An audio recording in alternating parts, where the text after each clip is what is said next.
Gandang araw mga katanaw. Dito po tayo sa Paradise Farm ngayon. Ating titingnan po yung nag-layout, nagtatam na namin ng papaya. Dito po tayo dadaan sa kulungan ng mga kambing. Ayan po yung mga kambing. Punta po tayo dun. Dito po tayo dadaan. Tingnan po natin si Mac na nag-layout ng taniman ng papaya.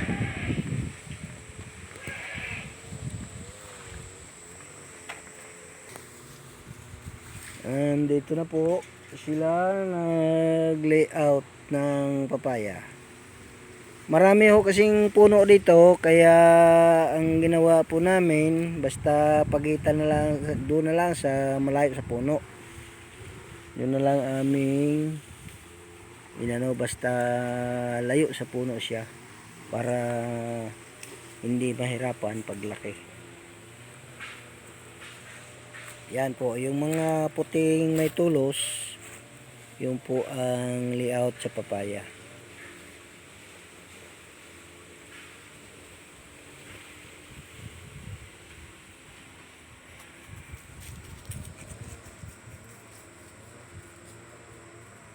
Ito po yung isla na tinatawag namin.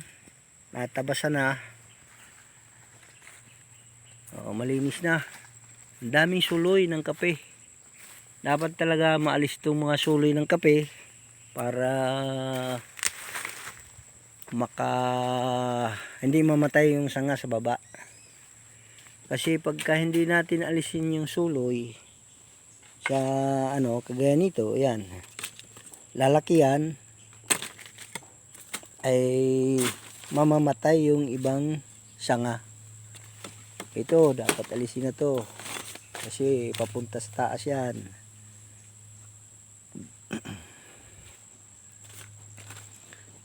Kaya talaga pagka sinusuluyan natin, alis talaga yan. Hindi natin tirahan ng mga suloy kasi yun ang tataas sa taas. Mahirap kunin ang bunga. Tapos pagka tumaas na yan, may bunga na, nang hihinayang tayong patayin kasi may bunga. Pero dapat talaga patayan kasi pag hindi na papatayin, mamamatay yung sanga sa baba. Yun ang tutuloy yung nasa taas. May bunga ba yan to? Ito, yung sa taas. O di sa na yan putulin sa pagka nag-harvest na. Madami pong guya mga katanaw. Ayan kinagat ako.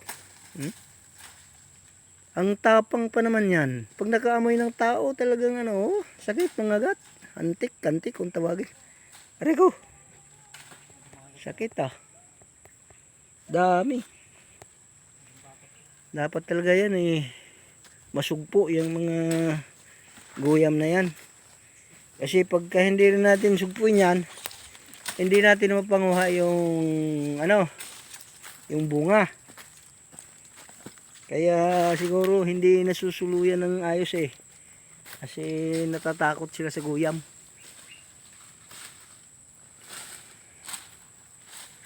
Ayan po mga katanaw. Ito pa. Tumaas naman to hindi pa naputol to putulin mo yan.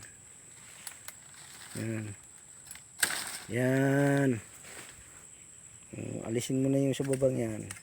Walang bunga, alisin mo na. Mayroon? Huwag mo muna alisin. Pagka na na.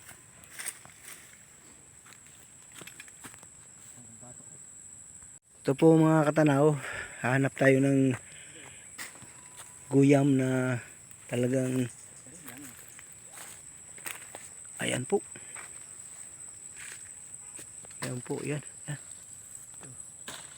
Ang sakit naman mga gat yan. Talagang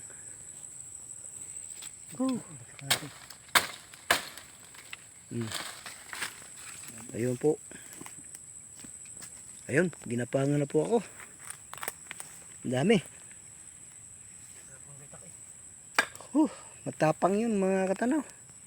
Tapang yung guyam na yan. Ayan po mga katanaw, malinis na po rito sa isla na tinatawag namin. Ito po ang isla na tinatawag po namin. Linis na po siya. Yan po.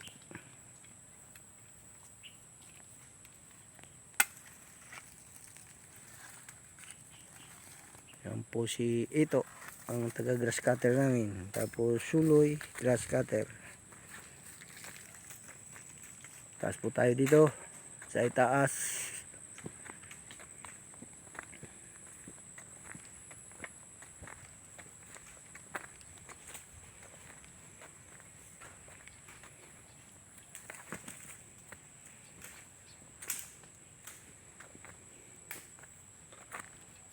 Ito yung nyug na ito po yung hinain ko sa bagong taon sa lamisa. Tapos tinanim ko po rito. Yan, tinanim ko po rito. Namunga po siya. Ayan po, nakuha na po ito.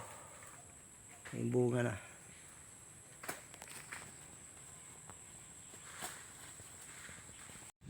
Yung mga katanaw, ito po yung aming sentro, tapos isla.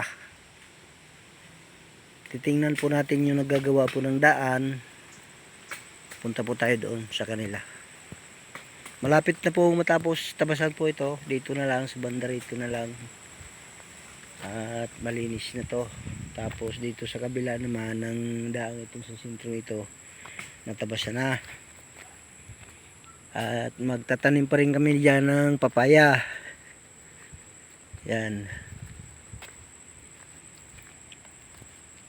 Tanim na lang namin doon sa mga pagipagitan ng mga bakante, yung medyo malayo sa puno, mga luwag-luwag sa puno. Tataniman po namin ng papaya yan. Puntahan po natin yung naggawa ng daan. Ito po, dito po sila nagagawa ng daan. Sisimintuhan din to kasi nahirapan po yung aming barang dito umahon pag may karga na. Ito po ang materialis nila. Tapos dito sisimintuhan, yung gulong lang po ang sisimintuhan dito. Ayun po sila, parang Joseph, naglalagay po sila ng purma. Pinupurmahan na po nila. Yan po, may buhos na po. Kailan binuhusan yan? Kanina ho iba kahapon. Kahapon. Busan hula kami na ko nagpo-forma muna eh. Ayan po sila Greg at si Parang Joseph. Sila po ang nagagawa dito sa daang ito. Nakaw, taas.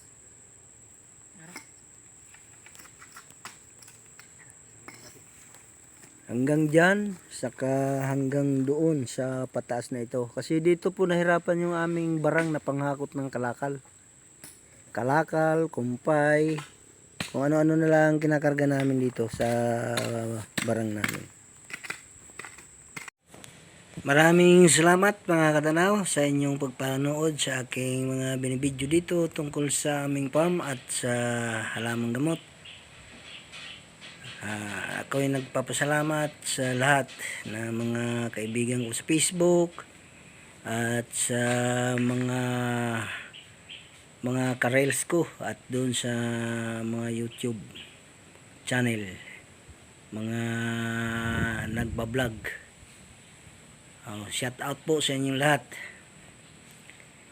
Hanggang dito na lang po ako. Subaybayan po niyo yung aking mga bibidyo pa dito sa aming farm. At marami pa kayong malalaman dito, matutunan sa farm namin na ito. At sa susunod, ipapakita ko sa inyo. Babay na po sa inyong lahat. Subscribe po sa channel ko, Katanaw Joe Olaes. Maraming salamat. Bye-bye.